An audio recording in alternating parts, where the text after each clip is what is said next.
Kelvin est un jeune garçon de 15 ans, vivant au Sierra Leone, dans un petit village manquant de beaucoup de choses, et notamment d'électricité. Et pourtant, il a été invité au MIT, le Massachusetts of Technology. Je suis le plus jeune d'une famille de 5 enfants. J'ai été élevé uniquement par ma mère. Croire fermement en moi-même m'a permis d'apprendre de tout ce que la vie me donne. Tout commence à l'âge de 13 ans. Kelvin aime bricoler.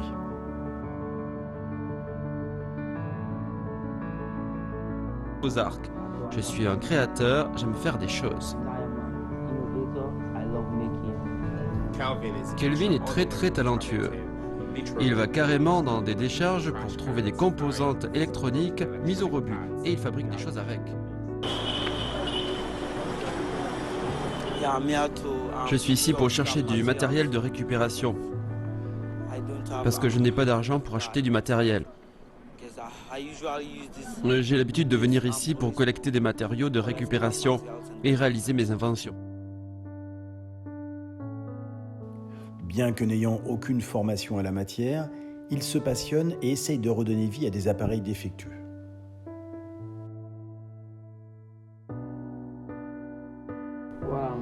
Moi, dès que je vois quelque chose, je veux savoir comment ça fonctionne et ça me rend curieux.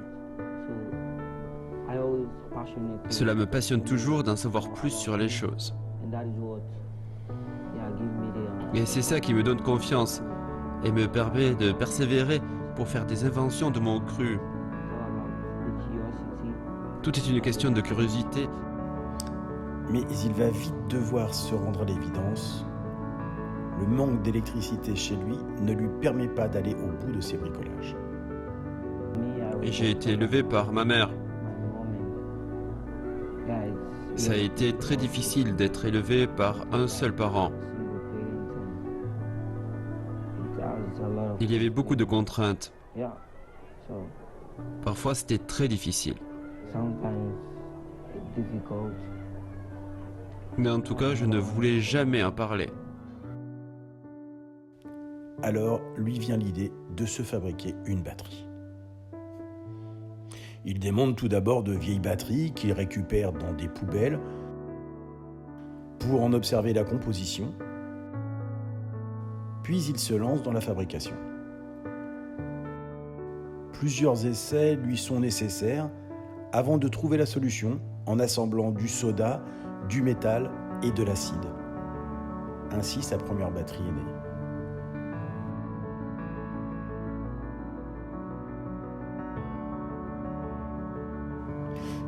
Mais ce n'est que le début de son histoire incroyable. Non content d'avoir réussi à s'alimenter en énergie électrique grâce à sa batterie, il poursuit ses observations et fabrique un générateur électrique, lui permettant ainsi d'alimenter sa maison, tout en permettant également aux villageois de venir recharger leur téléphone. Un jour, je reçois l'appel à propos d'un jeune homme qui était passé à la télévision nationale parce qu'il avait fait une station de radio, un émetteur de radio FM. Le lendemain, j'ai envoyé mon équipe à la station de télévision qui nous a donné son adresse.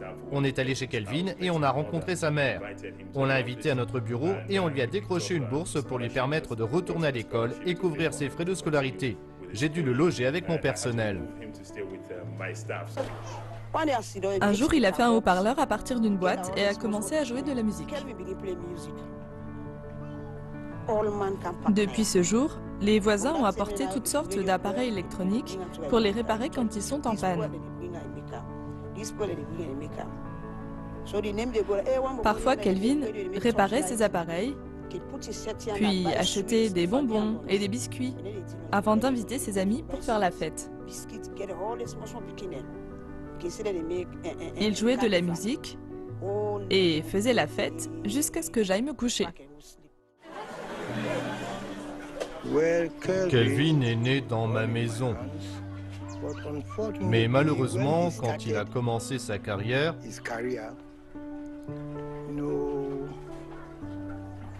on l'a contrarié. Aujourd'hui, on s'est rendu compte que c'est quelqu'un qui a du talent.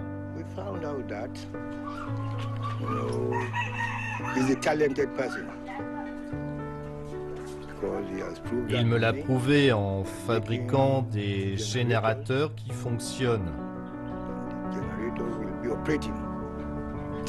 Au plus profond de mon cœur, je suis très fier de lui.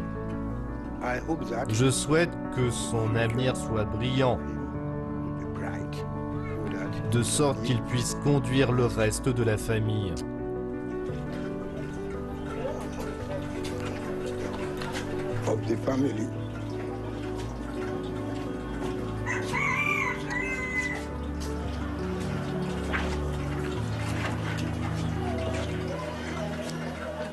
Je suis triste que ma femme ne soit pas là pour voir ça.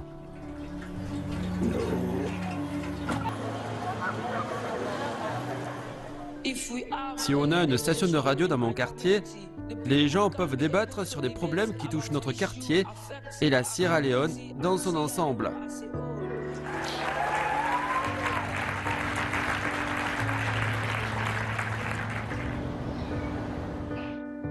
Dans sa lancée, il crée une radio FM à l'aide d'un vieux baladeur, d'une table de mixage et d'une antenne bricolée. Dès lors, il anime tous les jours des émissions pour le voisinage. Sa radio devient un moment incontournable pour les villageois qui ainsi entendent de la musique, mais peuvent également écouter des reportages créés par les enfants devenus pour l'occasion des reporters.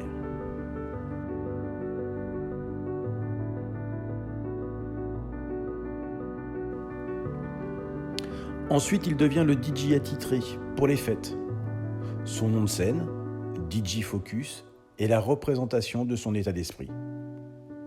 Comme il aime à dire, en prenant le temps d'observer, donc en faisant le focus, tout est réalisable.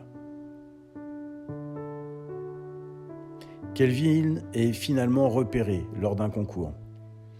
Il est invité à passer 2 semaines au MIT, donc Massachusetts of Technology, pour y découvrir les laboratoires et échanger avec d'autres talents.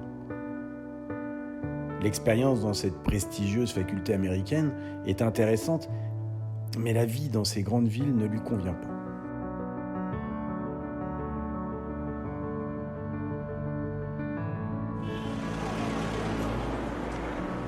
Lorsque Kelvin Do revient des États-Unis, sa popularité atteint un autre niveau.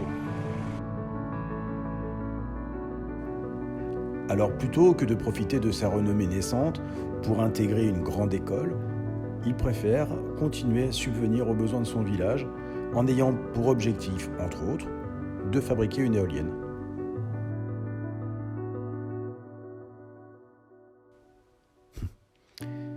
Il est également invité dans différents congrès où il est décoré et reçoit l'aide d'institutions pour lui permettre d'avancer dans ses recherches. Le président l'a rencontré et a lui aussi eu le coup de foudre pour ce jeune homme. Il a lui-même dit qu'il voulait le soutenir et qu'il aimerait que le gouvernement le soutienne également dans ce qu'il fait. Donc à partir de ce moment, je suis devenue en quelque sorte la personne chargée de la coordination pour tout ce qui concerne Kelvin. Kelvin organise également des événements pour permettre aux jeunes de montrer ce qu'ils ont construit, avec pour objectif de travailler en équipe et promouvoir leurs projets.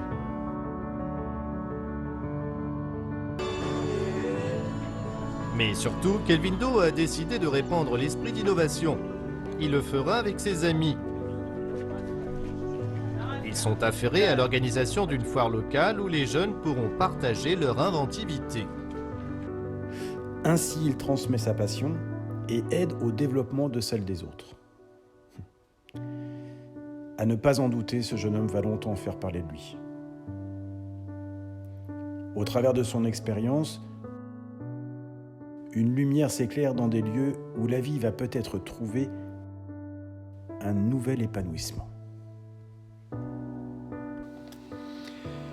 Eh bien, quelle leçon de vie nous apprend ce jeune homme? Il nous apprend simplement qu'effectivement tout est possible. C'est la seule chose qu'il est en train de nous dire. Il nous dit tout est possible, regardez ce que j'ai pu faire et faites-en autant.